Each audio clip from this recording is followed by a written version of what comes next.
Hello. Carla! Ayan o. Good morning po. So, first time ko pong sasama kay Kalingap Jomar na pumunta po sa beneficiary niya. Actually,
Grabe, nakita ka nila.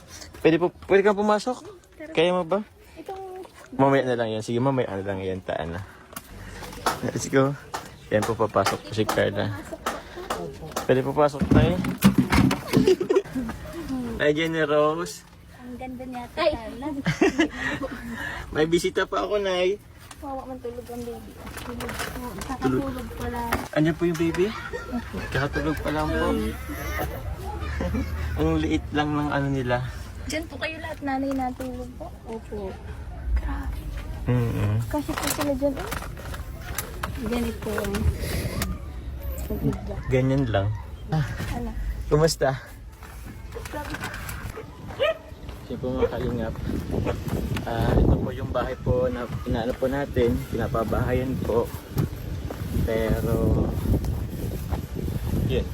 Pakita natin po guys. Naglaan po kami dun. Hanggang si Coffee po.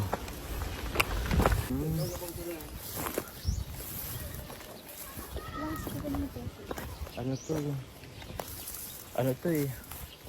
May mga gravel and sand po dito.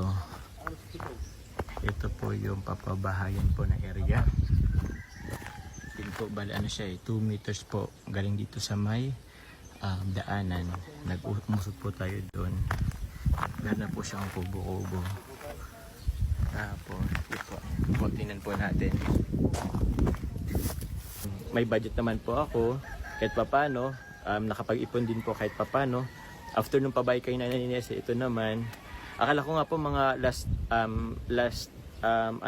last quarter po ako ng taong ito makapagpabahay. Pero since ano po, nakita ko naman na kailangan na din po lumipat nila, Nanay Jenny Rose. Kaya I decided na umpisan po agad.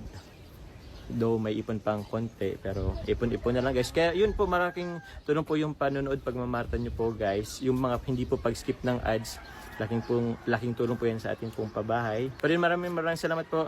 Ingat po kayo palagi. Pupunta na rin po kaming diet po ni Carla. God bless po. Opo, thank you. God bless po.